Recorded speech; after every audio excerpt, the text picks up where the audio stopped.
Aubrey Marcus is Joe Rogan's former business partner from On It. This was the guy who invented the fleshlight. He didn't actually invent the fleshlight. His stepdad did. But that's still pretty funny. This is the guy that Joe Rogan teamed up with to make Alpha Brain. This is the co-owner of On It. He used to be on Rogan's show all the time. He mysteriously hasn't been on in a long time. We don't know why. Joe's never brought him up again. These guys were best buds. Chris is one of the more interesting cats that we met along the way, and he's responsible for getting us together with the Fleshlight. That was the first person ever that offered to sponsor us.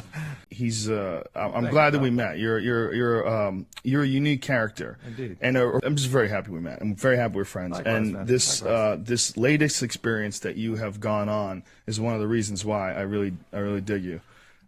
He's the real deal. He's the real deal. He got up and he flew to fucking Peru, and he went to the jungle with those root-eating motherfuckers.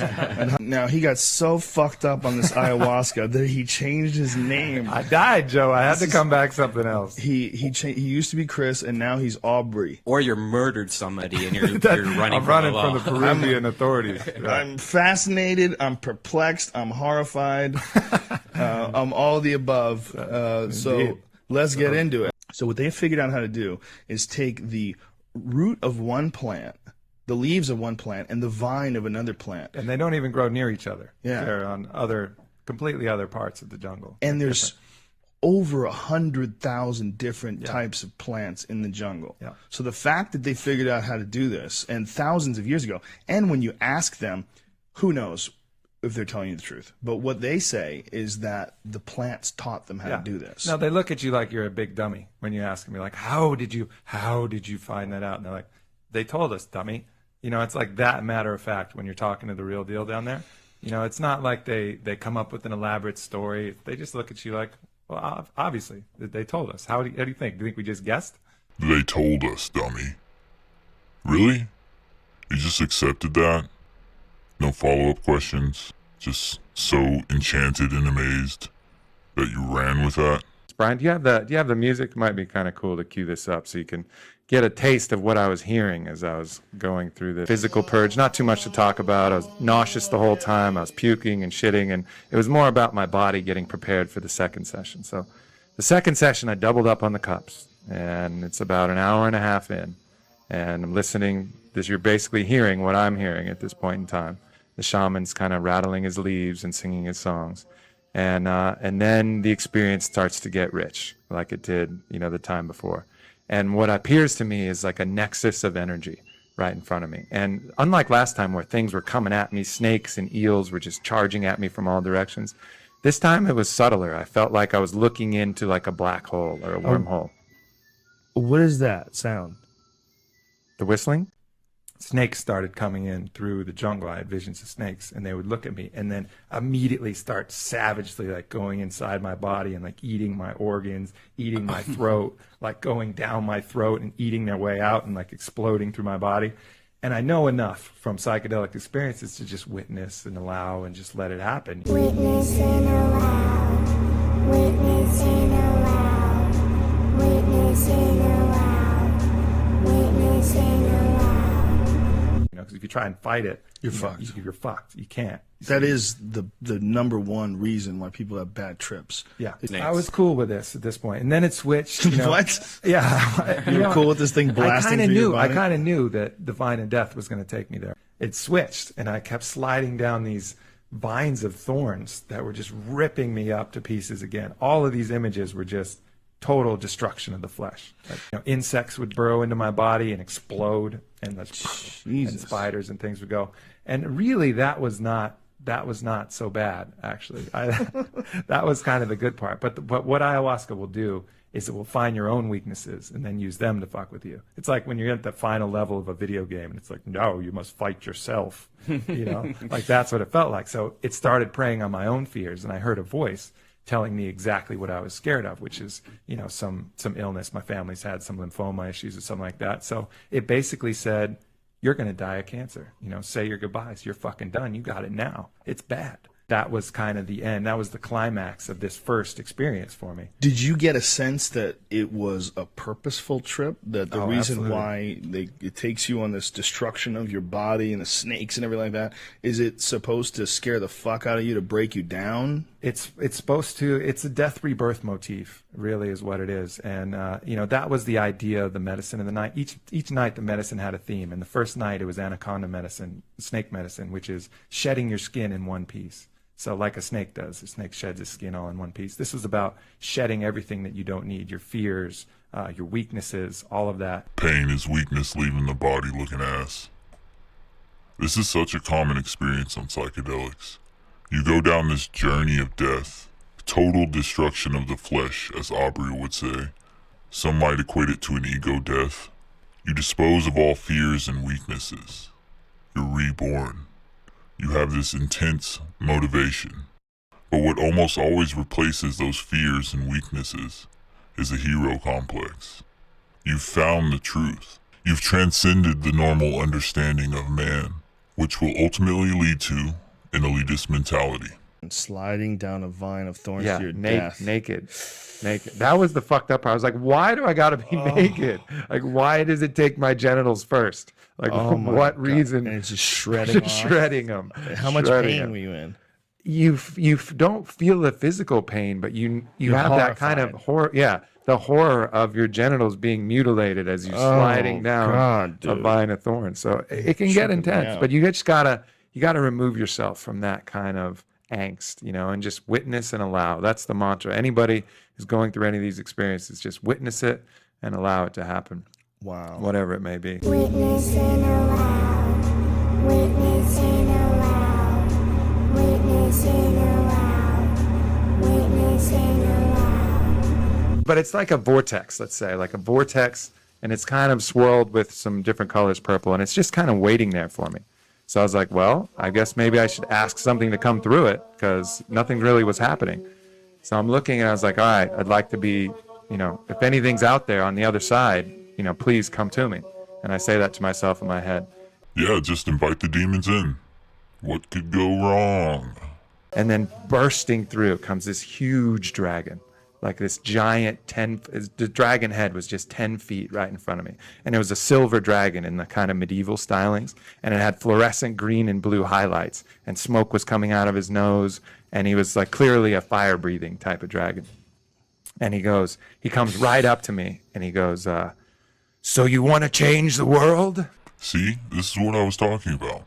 He wants to change the world. And I go, yes. And he goes, why? And he's like flaming coming out of his mouth. And I was like, because that's what I'm here for. And he goes, "Wah, ha, ha, ha, ha," and laughs. And for whatever reason, I decided to take him like Never Ending Story, and I just hopped on his back. What? At that point, yeah. So I hopped on his back, and he starts cruising, and we're kind of cruising through, and he goes, so why do you want to change the world? This sounds like a kid's movie. I know, that's right. It was fully Never Ending Story. And I go, to help people. And then I thought that was a pretty good answer. And he goes, are you sure? And then right there, he like shows me a cross section of my life and all my actions. And what he showed me is that even though ostensibly I do a lot of things to help people, it's always a serious component of propping myself up, my own ego, my own persona, my own kind of establishing my own self in the world for, egoistic and pride reasons. And he just showed me this like lucidly clear, that there was a mixture of my actions, and it wanted to. That's with all of us. Yeah. And he wanted to have me be aware of where that boundary line lie, and not to trick myself or confuse myself and thinking that, what I was doing wasn't also for my own benefit. Imagine needing ayahuasca to teach you this. And then on top of that, getting it wrong. Because he's not talking about the old trope of no selfless deed is truly selfless. He's not talking about the fallen state of man and how we're all selfish. He's trying to gamify and categorize his deeds in some kind of karmic balance. I was like, all right, dragon, like 1 point for you. And then we're cruising. So then we keep cruising, and he starts to really get heated in the mouth, like flame was trickling out. And he goes, what do you want to destroy? And he like swoops down, and I was sure he was ready to just fuck some shit up. So I was like, ignorance. Ignorance? Really? Okay, dude. And I thought he was just going to lay the ground with fire, you know? And instead he goes, shouldn't that be what you want to heal? And I was like, yep, I guess you're right, Dragon. Heal, destroy, the distinctions really don't matter. Because what is ignorance? Ignorance of what? Ignorance to what? So he was really like challenging me in these answers that I gave him, which was a pretty interesting kind of experience, you know, for this other entity to be clearly, you know, showing me different sides and teaching me things that I clearly wasn't quite aware of. Maybe you were. You know, I started to feel really fucking good, like really good. And I was looking around the room and people were vomiting and lots of, you know, chaos had started around the room. But I felt it all as like a kind of like just a cleanse, you know, like I had a different perspective on it. So each one would bring me more like happiness until finally it reached this ecstatic state, which was about 10 minutes of just pure, straight ecstasy. Like every cell of my body felt better than it ever had before. It was like the exact reason why we were given physical forms was to experience some kind of pleasure like this. The reason we were given a physical form is to feel pleasure? That's hedonism. The only thing I compare it to, and every time I make this analogy, people ask if I nutted my pants, which I didn't, but it felt like that moment of orgasm stretched for like 5 minutes, 10 minutes. Like I didn't know whether to yell. It was like so crazy, intensely, bodily good to feel that. And then, you know, so I experienced that, and that was rad. I was like, you know, that would have been enough right there. But then it just continued to build. And so what happened next is this giant organic flotilla of like snakes and feathers comes, like a giant, kind of like an organic mothership comes, and it hovers over my head. And this is full open-eyed visuals, right? How big is this? Oh man, it was probably 30 yards, 40 yards big. 30 yards. Yeah, it was big. It was a massive. And it's feathers and snakes? Feathers and snakes, and it's living. It's like a living mothership, right? And it starts sucking black smoke out of my body, and I see it coming out. And I was like, oh, well, I guess I didn't need that. I was like, okay, take it. You know, like, cool. These are demons. They test you every step of the way. They want to see what you're okay with, what you're willing to accept. He even says in this interview that they come to you as things you understand. They're friendly and inviting, and they want to instill some wisdom into you. And it didn't have any physical sensation, but I could see it like coming out of my body. It came out of my throat, came out of my head, came out of, you know, different parts. I guess you could correspond them to the chakras where they were coming out, but just peeling out of my body. I was like, whoa, that's pretty cool. And then it just floats off when the smoke started to die off. And then right on its heels, another mothership comes. And this mothership is metallic, and it has all kinds of crazy cryptic writing on it, like Stargate, SGI type of writing. But so then it starts shooting this light at me. And this was one of the craziest things. Like as soon as the light comes, I like lift my head up like this and open like put my tongue on the roof of my mouth, and the light starts coming in underneath my tongue. And I don't know why I did that. I have no fucking clue why I did that, but I did it, and that's what I needed to do. And this is another common experience on ayahuasca. I've heard multiple people talk about it, and they don't talk about it as if it was a good experience. They all believe it to be demonic possession. They think there was something forcefully entering their body. And I was just started doing it, and I was like breathing in this light. It was like I was getting uploaded some kind of information. Again, no physical sensation. But I'm just, you know, just breathing in this white light that's being uploaded into me. And then I was like, whoa, this is fucking crazy, you know, and I couldn't believe that I knew that that was what I was supposed to do. But I just did it. And then the light stops, boom, retracts, ship goes away. And then at that point, everything just blew out. Like I saw the room again, and then the room just goes, poof, blows out into infinity. And just complete infinity around me. I see a bear, and the bear has a gold crown on its head and a bunch of gold chains all over it. Like Mr. T Bear. Mr. T Bear, exactly. And the bear is kind of struggling, and I see kind of like a ghost of the bear, like the spirit of the bear, and it's trying to leave the bear's body. It's trying to like venture out, but it's stuck. And then the bear catches sight of me. And that's another crazy thing about seeing these beings. It's like the bear like turns to look at me and like notices me. You know, it's not like he was waiting for me there. He's like, oh, here you are. You know, like you just showed up. This is something you'll hear these psychonaut guys say a lot. They use it as some sort of argument that you're accessing another dimension, that these beings are actually sentient. You can kind of stumble upon them in their natural habitat, and then they'll notice you and interact with you. So that must mean that they're sentient, right? So he turns to me and he goes, I remember before all this crown and all these chains, when I was just a bear and I could run free in the woods.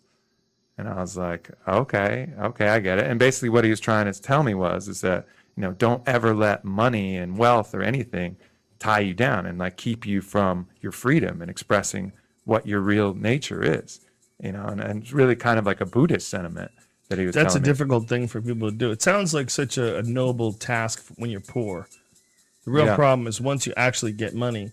You know, one of the big things that happens to people when they get money is they're scared of not having money, so they start doing things they think like they'll like, especially like I see this with comics. They like start saying things they think people want to hear, or they start you know, like avoiding any sort of controversy that might get them in trouble, Yeah. or moving away from anything that might be controversial because they want to keep this money coming in. Yeah. You know, I got a career now. I got to keep my career coming in. And the bear becomes no longer a bear in this analogy. You know, Bear's got gold chains on, looking like a retard. yeah, exactly. The bear is no longer a bear. This is coming from a guy that has absolutely trapped himself in an ideology. He's trapped himself into a persona. This is a guy who cannot take any valid criticism, a guy that tells you his lifestyle is not for everyone, while also trying to convince you that it's the truth. He can't be anyone else. And all of a sudden I see an eagle up in the sky, and I like raise my consciousness to the eagle. It was really like a dream state, so anything's possible, you know. So I just kind of float up to the eagle, and the eagle looks at me, and I'm cruising along, and the eagle says, do you know how I see so well? And I said, no. He says, because I see through everybody else's eyes. And I took a moment to sink in, and what he was showing me there was that also often when we try and imagine what people are thinking or feeling, we have our own bias. We don't actually truly see through their eyes, like imagine what their fears and motivations and weaknesses, even the people that we don't like, we always see them with this kind of biased look, like, oh, that dude's a fucking idiot. But, you know, if we really try to get into their eyes, you can learn something about that person and learn something about the world. Again, imagine needing ayahuasca to teach you this, and then getting it wrong. You are a rich kid. You're not going to see through everyone's eyes. You're not supposed to. And this is a part of that elitist mentality. That's not to say that you don't meet someone where they're at. Meet them at their level. That you don't have compassion and empathy for others. But you don't assume their eyes. By actually dropping all of your kind of own ego and really assuming the eyes of whatever else you're trying to look at, whether it's an animal or a person or something like that. I've tried that. It feels like you're popping your head into somewhere you're not supposed to be. It does. That's what it always feels like. You're like, does. what am I doing here? And they're like, what are you doing here? Yeah, You yeah, know? exactly. Oh, you're back. Oh, you're back. It's weird that they communicate with you, and sometimes in sentences and words you've heard before. Yeah. One of the things they try to tell you is to try to stop, don't freak out, and try to suck it all in. Try to take in as much as you can, because you know this is crazy. Witnessing aloud, witnessing aloud, witnessing aloud, witnessing aloud. And if they tell you they love you too, that's like, it's always a big thing. Like, love you, like the one experiences that I had, they sang to me like a child. They had this song, I love you 600,500,000 times, which is like how a kid would say something. Yeah. And then they would go, look at this. And then they would show me something fucking insane. Yeah. Something where you couldn't look at it. Like, it was too beautiful to look at. Yeah. And then it would say it again, like, I love you 600,500,000 times. Yeah. Look at this. And every time it was look at this, like, I remember crying. Sure. Because what I was looking at was too impossible to nothing could be that beautiful. And every time they would say, look at this, it would get 1,000,000 times more beautiful. Yeah. It was just taking my breath away. I couldn't breathe. It was very, very strange. You're telling me that's not demonic. You're really telling me These beings mean you no harm. Ayahuasca will show you some things that you have no fucking clue what it means. Like one of the visions I had after the dragon, the bear, the eagle, is I was on this Viking ship and I was rowing through this sea, this moonlit sea. You know, I'm like, all right, sweet, I'm on this ship. I don't know what's going on. And then all of a sudden the ship peels out and heads straight towards the moon. So we're going straight towards this giant blue moon, and this moonlight is like bathing me. And then this purple orb comes drifting out of the moon. And it's drifting towards me. And I open my mouth and I eat it, just. And then I was like, wow, that was significant. That must have done something. But nothing happened. I don't know what it was. It was Tripping like, your balls off. that's it. That was it. And then the whole time, even to this day, I mean, the best explanation I had was maybe it had something to do with like the feminine energy of the moon, but I don't fucking know. I have no clue if that had any meaning at all or if it was just some random trip. Did you say the feminine energy of the moon? Why would you think the moon I don't would be know. feminine? I don't know. If you had to fuck one of those animals, which one would it have been? You know, I felt like I'd learned the de-importance of the physical realm. You know, I mean, Now the seeing my next body day destroyed. at breakfast, do people apologize for throwing up on each other? Yeah, some people were still pretty shook. Like the people in my group were pretty shook. A lot of them didn't go back. Some of them didn't do it again the whole trip. Really? Yeah. I mean, they fought it. They fought the whole time. And if you fight the whole time, you never release from it. You know, you don't work through it. It's like you get brought to the heat of the battle and then you just ignore it and shut your eyes and it goes away, but it sticks with you. Witnessing aloud, witnessing aloud, witnessing aloud, witnessing aloud. But I felt fucking great. Like I felt reborn, like energetic. I slept 5 hours and I was just pumped. Like I got a good workout in and I felt more alive than I have been in a long time. It was rad. Like I felt my body felt great. My mind felt great. My spirit felt great. I felt like I learned some valuable lessons about, you know, the de-importance of the physical realm. And I feel like I conquered some deep fears about cancer and shit that was going on. Like it was it. Like I'm not worried about that anymore. Like it took me there to overcome it. And, you know, really that first night for me was, you know, I call it my death. It was like the old parts of me that night died. You know, anything weak was killed off by the ayahuasca. At some point, some eels came out of the water. But the muscimol is a tricky beast, and it doesn't necessarily come out through your gut. However, once it gets processed through your kidneys and you piss it, it can be passed up to 5 times, they say, through different people. So like I could piss and then you could drink it. You could piss, give it to Brian. He could drink it. And then Brian could give it to 2 other people and everybody would be high as fuck. Mommy and Dad. Wow. That's what they say. And you're just going to encourage people to do that? No, I don't. I'm not drink their encouraging. piss? Look, Aubrey Marcus is a certified fucking dork. The end.